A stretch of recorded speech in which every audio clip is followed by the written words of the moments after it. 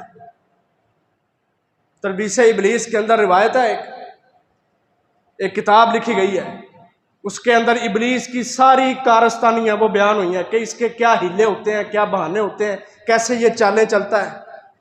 اس میں لکھا ہے ابلیس ایک دن نا سر جھکا کے بیٹھا تھا، پریشان۔ اس کے چیلے چاٹوں نے پوچھا کہ کیا بات ہے آپ سر جھکا کے بیٹھے ہیں، کی گل ہے، کوئی راہ نہیں لبدا پیا کسی نے گمراہ کرن دا؟ اس نے کہا بات یہ ہے، میں ابن آدم کو گمراہ کرتا ہوں، گناہ کی طرف لے کے جاتا ہوں، گناہ کروا بھی دیتا ہوں، لیکن اس کے بعد وہ توبہ کر لیتا ہے اور اس کا گناہ ختم ہو جاتا ہے، وہ اللہ کا قرب حاصل کر لیتا ہے۔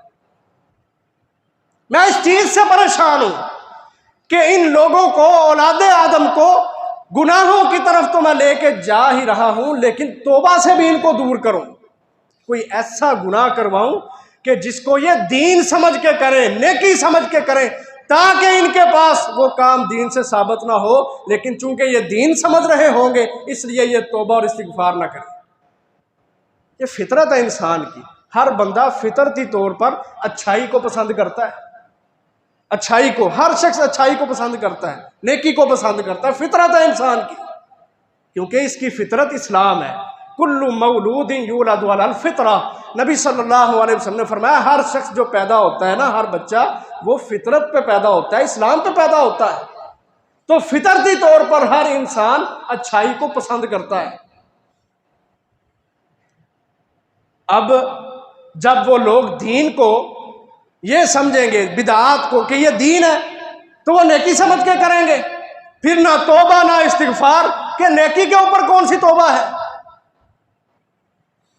اللہ اکبر۔ کہتا میں یہ سوچ رہا ہوں، تم بھی سوچو، میری مدد کرو۔ پھر کتاب میں لکھا ہے کہ اچانک ہی نا اس نے اپنا سر اٹھایا شیطان نے، اور مسکرا رہا تھا۔ اس کے چیلے چاٹوں نے پوچھا خیر ہوئے، ابھی آپ پریشان تھے، ابھی آپ مسکرانے لگ گئے ہیں؟ کہتا مجھے سمجھ آ گئی ہے ان کو کیسے گمراہ کرنا ہے۔ یہ بات بڑی پائے کی بات ہے، اس کو پلے باندھ لیں۔ آج جتنی بھی بدعات ہوتی ہیں نا، اس کے پیچھے یہی ریزن ہے، اور اس میں قصوروار شیطان ہے، اور ہمارا قصور یہ ہے کہ ہم شیطان کا پیچھا چھوڑتے نہیں، ہم رحمان کی طرف، اللہ کی طرف آنا پسند نہیں کرتے۔ آج کے دور میں دین بوجھ لگتا ہے، اسلام پہ عمل کرنا مشکل لگتا ہے، شرم آتی ہے اسلام پہ عمل کرنے میں، اس لیے ہم بھی کہتے ہیں ٹھیک ہے جو ہو رہا ہے نا ہوتا رہے، خیر ہی ہے، ٹھڈ تے بھردا پیا نا۔ یہ پیٹ کے مسئلے جس کی وجہ سے آج ہم نے دین کو ٹھوکر ماری اور ہم بدنام ہو گئے، زمانے میں فتنوں کا شکار ہو گئے، ذلیل ہو کے رہ گئے۔ جو انسان حق پہ کھڑا ہوتا ہے، قرآن و سنت پہ چلتا ہے، دین کا پابند ہو جاتا ہے، اللہ کی قسم دنیا کا کوئی فتنہ اس کو دین سے دور نہیں کر سکتا۔ یہ نبی صلی اللہ علیہ وسلم نے کہا تھا کہ جب تک ما تمسکتم بہما کتاب اللہ و سنت رسول، جب تک سنت رسول کو اور اللہ کی کتاب کو بندہ مضبوطی سے تھام کے رکھے گا، کوئی بھی چیز اس کو گمراہ نہیں کر سکتی، وہ فتنوں کا شکار نہیں ہو سکتا۔ ہم فتنوں میں اس لیے گر جاتے ہیں کہ ہم ایمان کے اوپر، دین کے اوپر مضبوط نہیں، کتاب اللہ کے ساتھ اور سنت رسول کے ساتھ ہمارا تمسک مضبوط نہیں ہے۔ ہنسنے لگ گیا، کہتا میں اس لیے ہنس رہا ہوں کہ آج کے بعد میں نے ابن آدم سے کوئی بھی کام کروانا ہے نا، تو وہ یہ سوچ کے نہیں کروانا کہ یہ گناہ ہے، بلکہ اس کے پیچھے سوچ اور نیت یہ دوں گا کہ اگر تم یہ کام کرو گے نا تو اجر ہی اجر ہے۔ بہت ساری نیکیاں ہیں، اس لیے آپ دیکھ لیں آج جتنی بدعات ہوتی ہیں نا، بدعات ہوتی ہیں، ان کے اندر بدعت کرنے والے کا ذہن کیا ہوتا ہے کہ یہ کام کروں گا تو بڑا اجر ملے گا۔ اب جب وہ اس کام کو نیکی سمجھ کے کر رہا ہے کہ یہ کام کروں گا اجر ہی اجر ہے، نیکیاں ہی نیکیاں ہیں، وہ توبہ کیسے کرے گا، اسلام کیسے پڑھے گا، قرآن کی طرف کیسے آئے گا، حدیث کی طرف کیسے آئے گا؟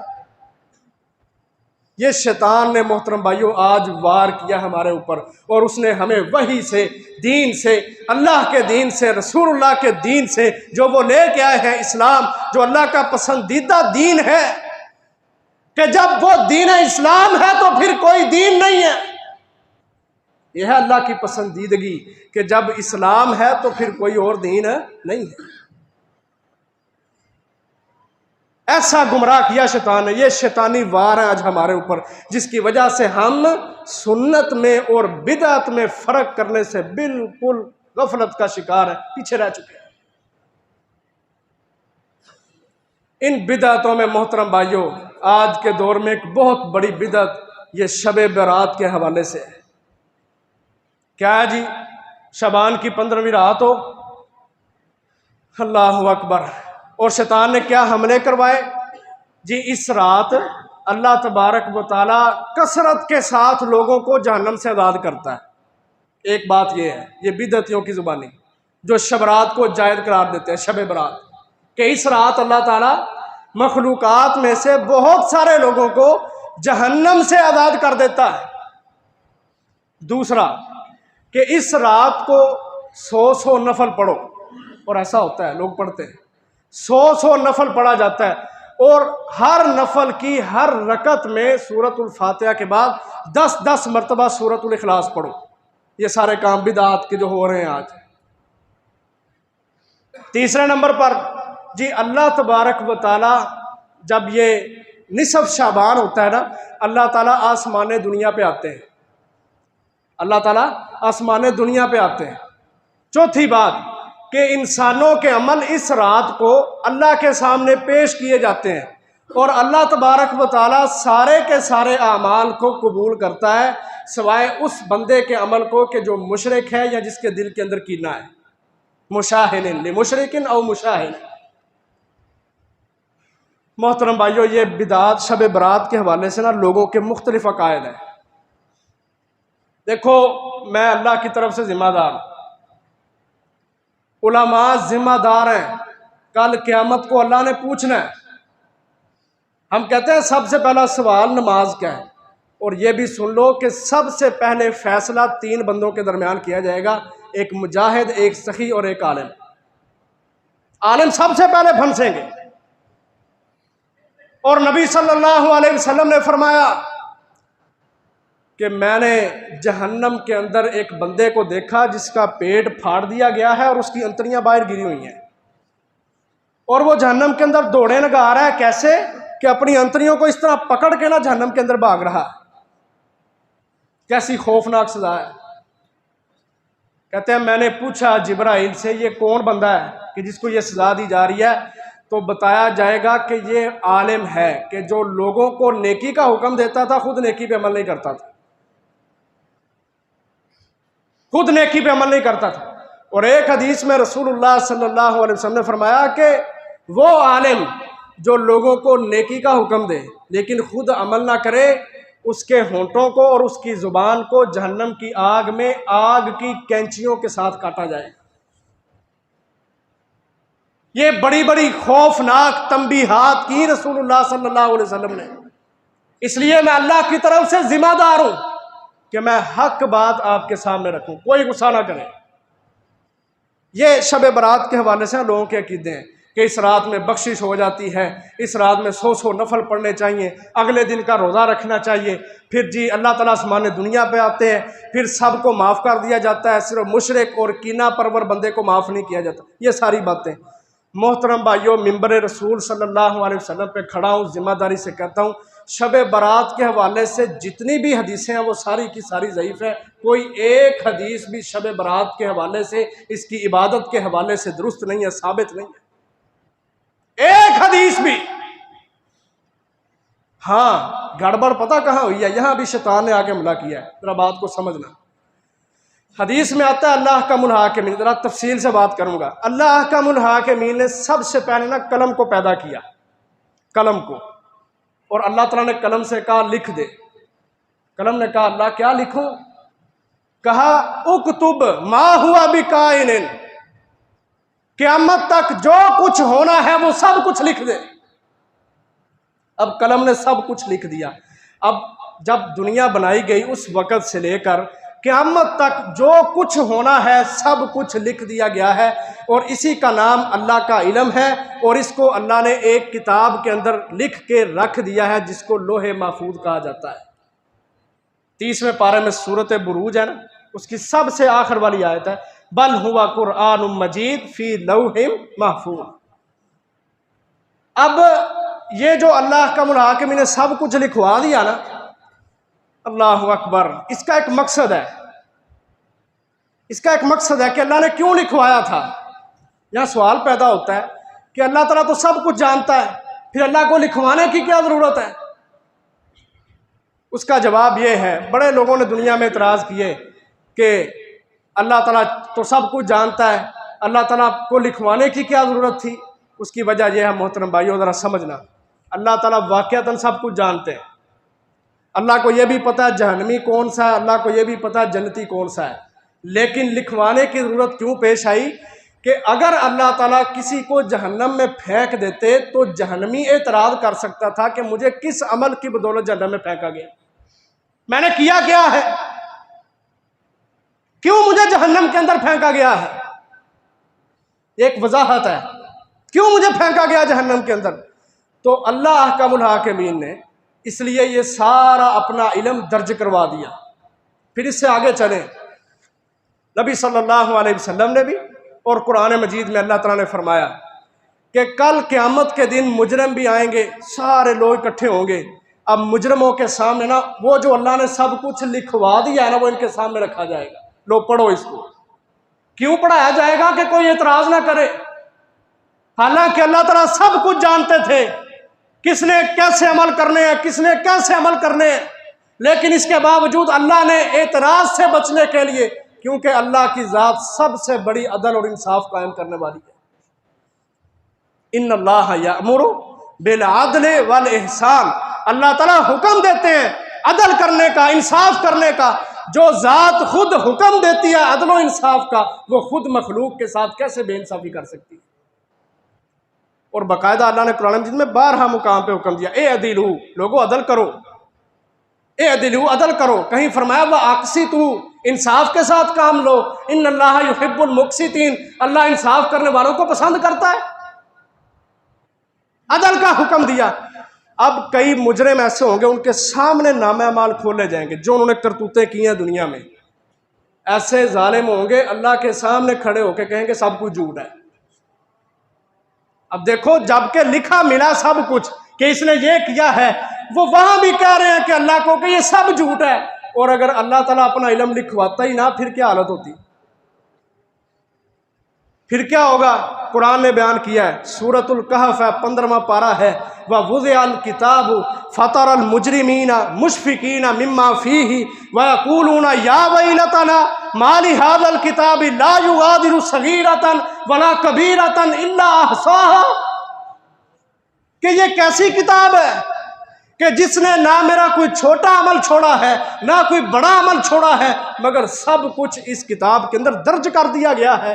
وَوَجَدُوا مَا عَمِلُوا حَاضِرًا، اللہ کہتے ہیں مجرموں نے جو عمل کیے ہوں گے نا سب کو موجود پائے گا، اپنے سامنے پائے گا۔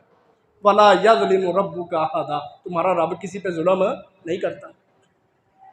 اب وہ بیچارے مجرم وہاں بھی کہیں گے کہ ہم اس کتاب کو نہیں مانتے۔ اللہ تعالیٰ کہیں گے پھر تسی کیویں مانتے ہو؟ کہیں گے ہمارے جسم میں سے ہمارا ہی کوئی عضو گواہی دے، پھر ہم مانیں گے کہ واقعتاً ہم نے ایسا کیا ہے۔ اللہ نے قرآن مجید میں اس کا بھی نقشہ کھینچ دیا، سورۃ یاسین میں فرمایا الَّیَوْمَ نَخْتِمُ عَلَىٰ أَفْوَاهِهِمْ وَتُكَلِّمُنَا أَیْدِیهِمْ وَتَشْهَدُ أَرْجُلُهُمْ بِمَا كَانُوا یَکْسِبُونَ، کہ ہم پھر مجرموں کے چہروں کو، ان کی زبانوں کو بند کریں گے، نختم، مہر لگا دیں گے، عَلَىٰ أَفْوَاهِهِمْ، ان کے منہوں پر، چہروں پر، وَتُكَلِّمُنَا أَیْدِیهِمْ، یہ ہاتھ بولیں گے، تَشْهَدُ أَرْجُلُهُمْ، پاؤں بولیں گے، ٹانگیں بولیں گی، بِمَا كَانُوا یَکْسِبُونَ، جو کرتوتے کرتے رہے۔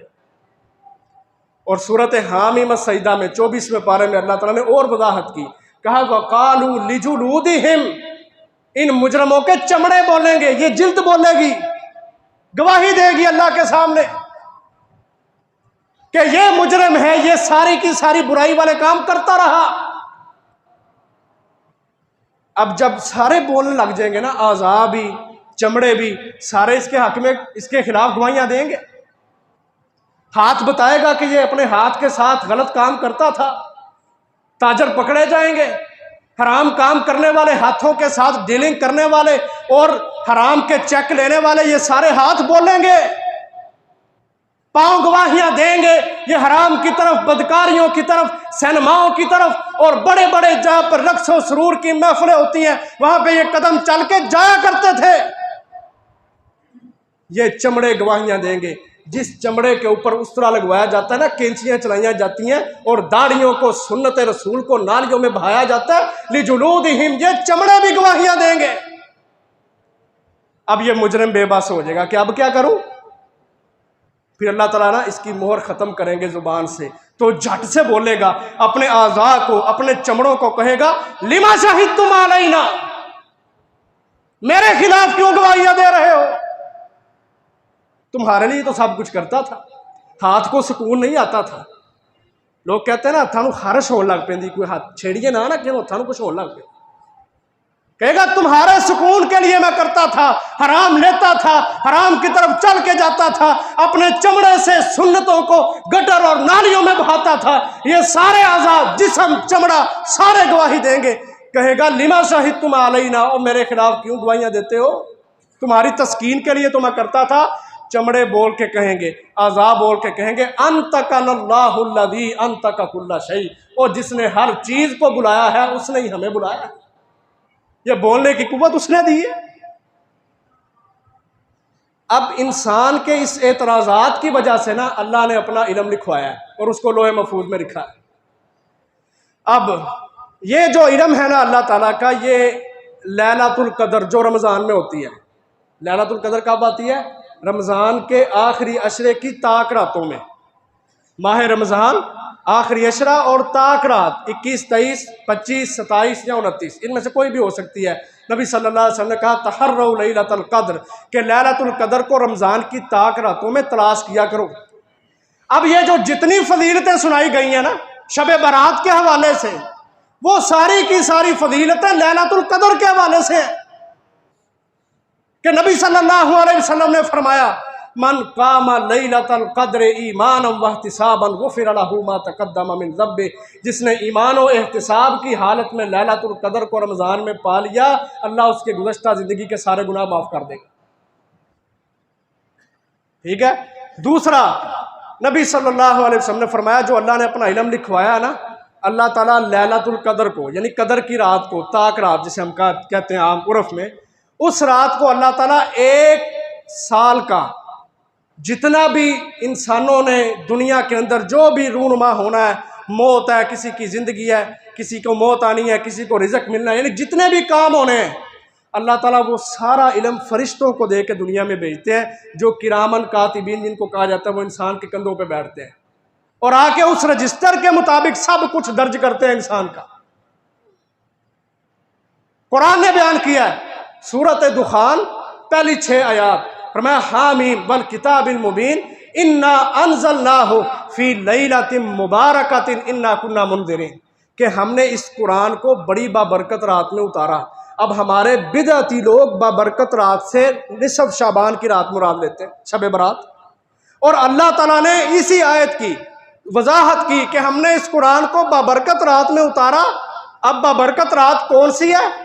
30ویں پارے میں سورۃ القدر، فرمایا انا انزلناہ فی لیلۃ القدر، کہ ہم نے اس قرآن کو برکت والی رات، یعنی جس کو لیلۃ القدر کہا جاتا ہے، اس میں اتارا. اور آگے فرمایا لیلۃ القدر خیر من الف شہر، لیلۃ القدر کو جس نے پا لیا وہ 1000 مہینے کی عبادتیں کرنے سے بہتر ہے، برابر نہیں بہتر ہے.